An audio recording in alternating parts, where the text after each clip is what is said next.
Yo, yo! La, la, la, la.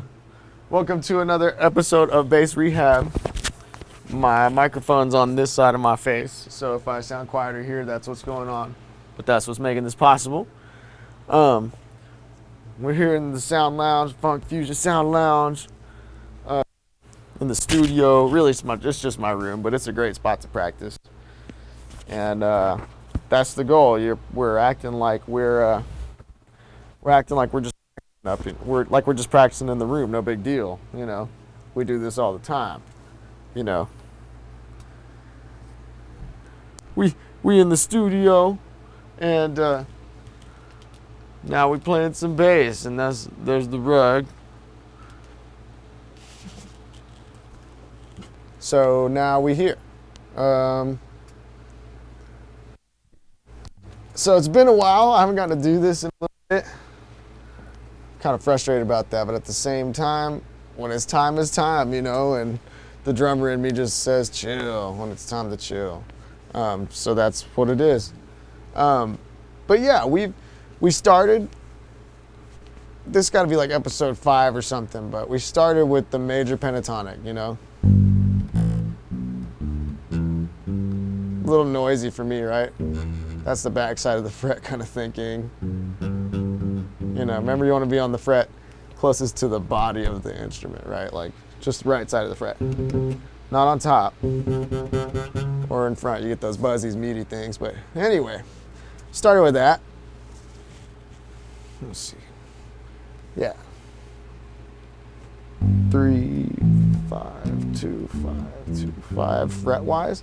That's 2, 4, 1, 4. 1, 4 happens twice. 4, 1 if you're going backwards. 4, 2.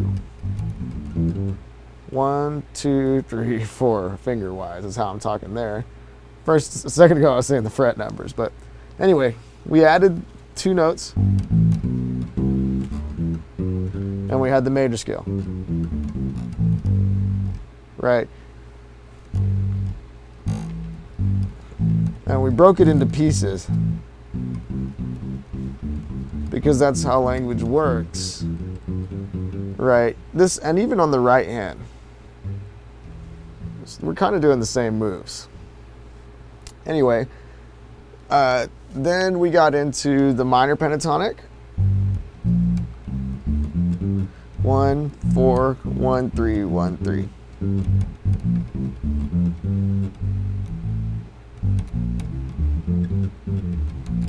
Right, and then after that, we kind of left that there. So then we went back and checked out the major scale one other way because it's just easy to understand. A bunch of dots, and you think the last one is not a dot.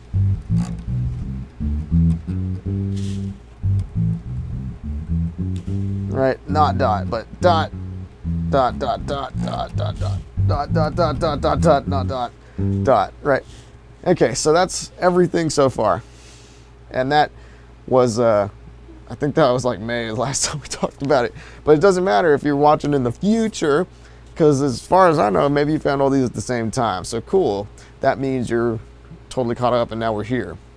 So we're going to go back to the minor pentatonic. I'm doing all this in the key of G. Of course, I was laughing watching one of the other ones to try to remember where I was with this, and what I was calling G and was in tune with itself sounds more like A flat. So whatever, pitch is that's up for debate up in these videos sometimes. But I'm talking like we're in standard regardless of what it actually sounds like. I'm going to call G G. But anyway, so now we're doing 1, 4. That's a big leap. But you don't have to keep your finger down when you press the other one. That hurts. We don't even walk like that. It's like the minute the other one's on the ground, you've left, with the other limb. So same thing here. It's just one finger at a time. And you might even think about where your thumb is, That's a move too, right?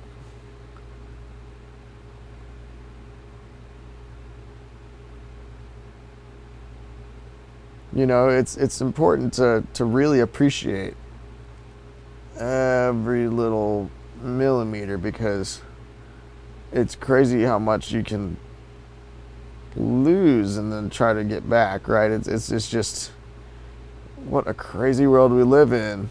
But at the same time, if this is hard right here, that is just as important as doing any of these notes right now. You know, if you get any extra movement anywhere, any spontaneous healing, any of that kind of stuff happening, really try to use that to wake some other stuff up, right? I think it's a bunch of electrical chain reaction stuff, and we're really, I mean, it's amazing what kind of technology is out there and what's coming out.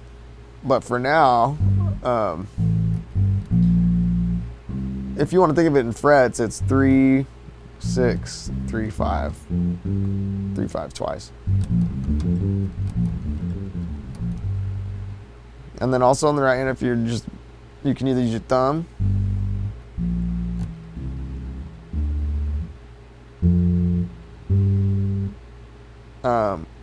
or one, I mean, I've seen people play a bunch of different ways, so I try to use all four of these. Sometimes I use my thumb, but that feels more like a pick, so whatever. But like, whatever. Don't feel like there's a way to really play on the right hand. As long as you feel okay and everything's relaxed, don't cramp up or anything. I mean, slap and pop even is super chill. It was all right for slapping. Anyway, so we got that shape.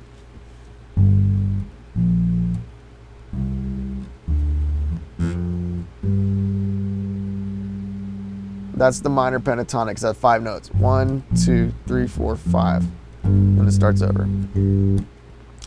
So then if we add the second dot right there, 1, 2, and then we add this 6th fret up here, 1, 2, 3, 4, 5, 6.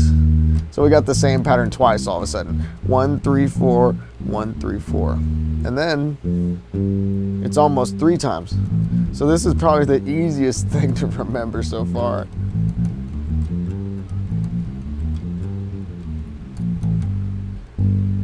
Dot, dot, not a dot, right? 1, 3, 4. 1, 3, 4, 1, 3. Okay, so then if we take that slow, just kind of take it piece by piece.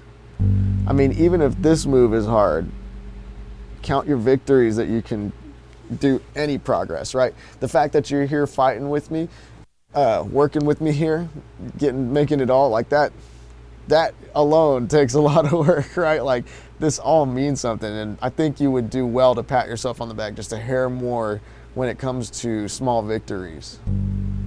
I think a lot of people could, really. We're all just in a hurry. But yeah, even if you're having trouble moving your fingers, you know, these fine-tuning movements, you can always just try to find some leverage and drag your hand kind of across and through the string. You know, I mean, you get what you get, and if that works, that will work. It's about moving the string, right? So, do that one more time with the minor scale.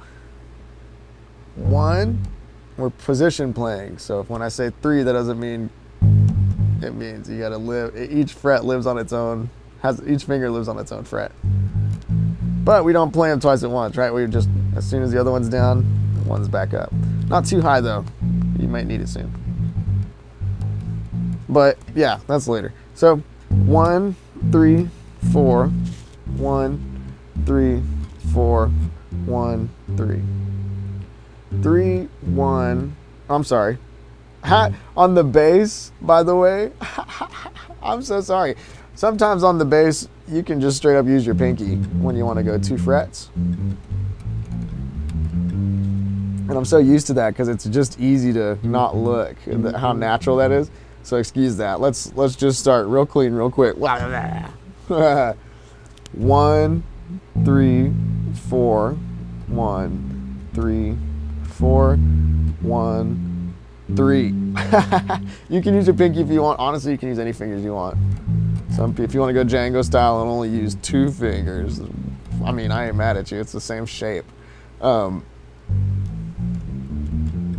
The idea, though, we're trying to find dexterity exercises. You know, mostly like a lot of these kind of rehab programs are in hospitals. They're in, you know, real sterile looking environments. There's a lot of it just lets you really know like it's time for this now, right? And sometimes they'll have like toys and stuff you can play with and stuff, but it still feels like a sterile environment. And this, I want you to feel very chill and very relaxed, like you're just hanging out over here at my place, like whatever, we're just playing, jamming, learning, like always. That's all we ever do over here is, I mean, there's just, you find what you love, and then you feel like an old person because you don't get out enough because you found what you love, and then you get out to see if you're right, and then you realize, I should have never left the house. I had it all figured out all along. You know, no wonder I only eat burritos, you know what I mean? So, anyway, one more time there. I'm going to take this in bite-sized pieces now. 1 to 3. And if you're bad with your right hand, this is a great time to practice walking. You know, 1, 3. This goes for anybody who's just doing this for the technical rehab, because if you just need a technical reset, if your hands hurt after you're done playing all the time, things like that, this course is great for that as well, because it's like it's showing me what I'm doing wrong, you know. But every one of these steps, it's like saying a big word, and you have to make sure that every syllable of it back and forth is clean, you know.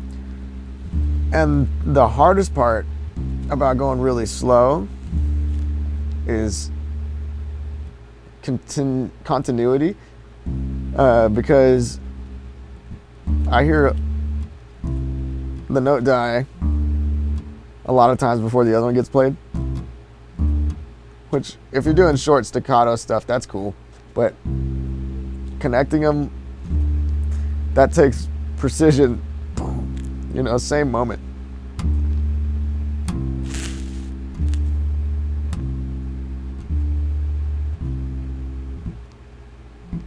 Right? So they have to be at the same time.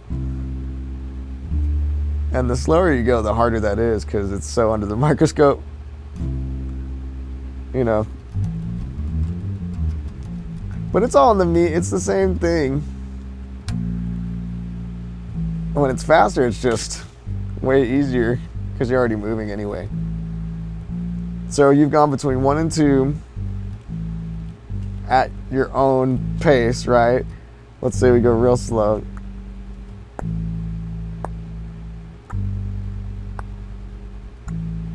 You know, the real problem is everybody's so judgy of slow, or music in general, right?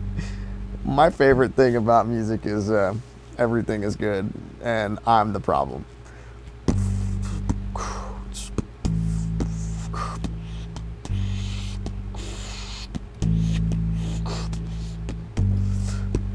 You know what I mean? Everything rocks super hard if you can hear it. See, now we're on alley number 2, right? The in-betweens. We already know what the scale looks like. Nothing new there. That ain't going anywhere. But when's the last time you really hung out between those two and tried to kill all those crazy buzzes and all that tension? Like, if your hand hurts right now, shake that out. In fact, yeah, just let it go for a little bit. Then anyway, but yeah, every single corner, you know. And I might make another one where we really focus on more of that. But mostly, I just want to get you to know these scales as your fingers, you know, because if your fingers wake up or anything like that, that shape isn't changing, you know, and you can play it however you want, you know. I mean, some of these are going to be less efficient than others, but if you're just trying to have fun and have a good time for what this stuff is, like, I am so on your side. So, yeah, there you go. Minor scale 1, 3, 4, 1, 3, 4, 1, 3.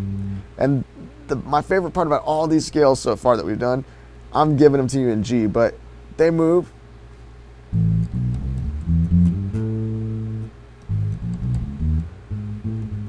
Oops. You know what I mean? So, yeah, if we take everything we know and put it together, that's pretty epic. And I think that'll be a good place to kind of bucket this off here. But until then, thanks again for participating. You're fantastic and amazing, and I hope you heal well, and I hope everything's real cool. We just a little studio view, and Pants wants to look out the window, so get all that taken care of for you. All right, y'all. We'll see you next time.